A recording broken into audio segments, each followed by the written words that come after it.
하정우 그림 때문에 법정에 아니 하정우 평론가님 그림이 진품, 가품 뭐 그런 논란이에요 혹시? 아, 그런 논란이 아니라 하정우 씨 그림의 가격을 혹시 아시나요?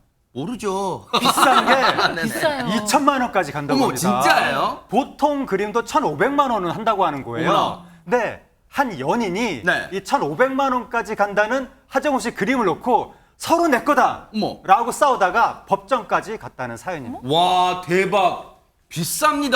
아니 하정우 씨의 그림 실력이 어느 정도인지 모르겠지만 일단 이 사연에는 어떤 내용이 녹아져 있을까요, 박성배 변호사님? 이 사연은 2016년으로 거슬러 올라갑니다. 지난 2016년 2월에 하정우 씨와 대학 선후배인 남성이 하정우 씨의 작업실에 직접 방문합니다. 이때 이 남성은 여자친구에게서 빌린 1,500만 원을 건네고 하정우 씨의 그림 억토버를 직접 구매하는데 발음 좋으신데요? 네. 억터버, 네네. 이 남성은 그림을 건네받은 뒤에 부모님 집에 두고 있다가 지난 2018년 2월 결혼을 약속한 여자친구에게 이 그림을 맡기기 시작했습니다.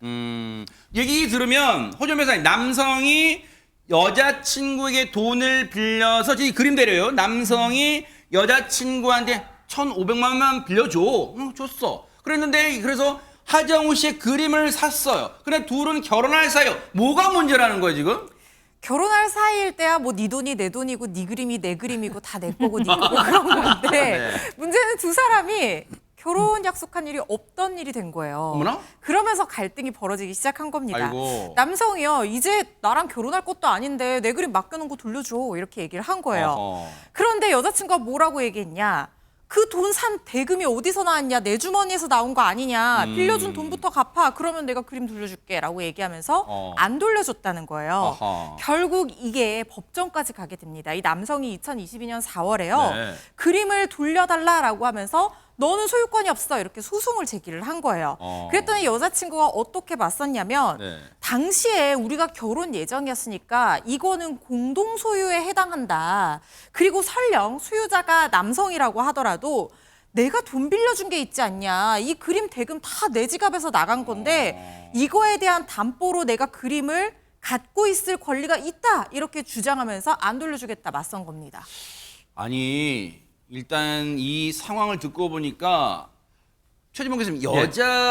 여자친구분의 주장에도 나름 일리가 있어 보여요.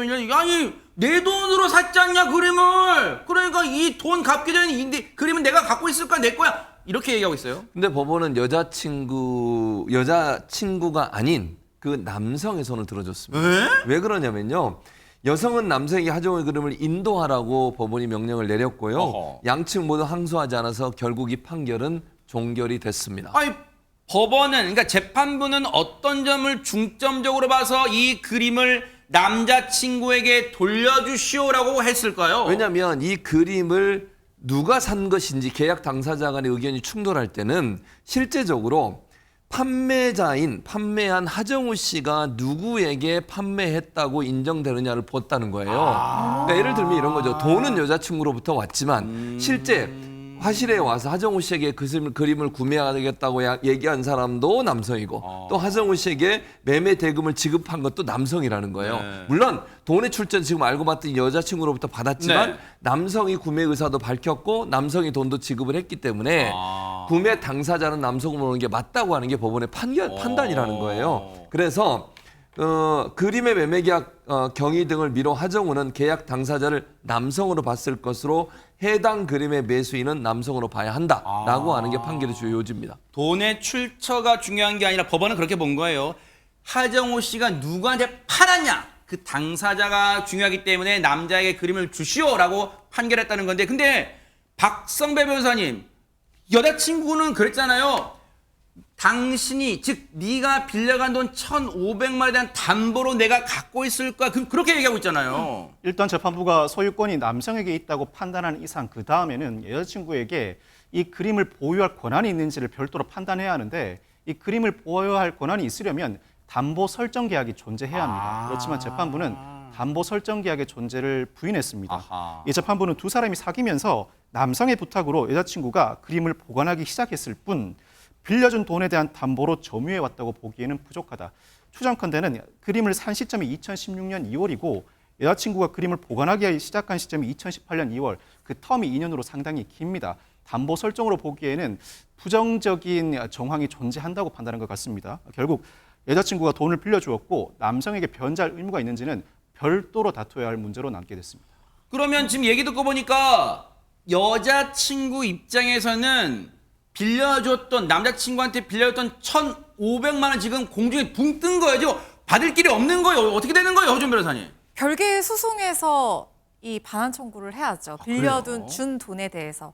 왜냐하면 그림은 내가 권리가 없지만 그 그림을 산 그 돈 1,500만 원에 대한 권리는 사실상 내가 대여해 준 것이기 그렇죠. 때문에 그 대여금을 돌려달라고 할 권리는 존재할 수 있는 그러네요. 거잖아요. 특히 만약에 이 소송에서 대여 사실 자체가 일흥의 증거로 인정이 된 그런 내용이 있다라고 하면 그 판결 내용도 증거로 또 제출을 할 수가 있는 아하. 부분이니까요. 그림에 대한 권리는 인정받지 못했지만 빌려준 돈에 대한 권리는 주장할 수 있을 걸로 보입니다. 네.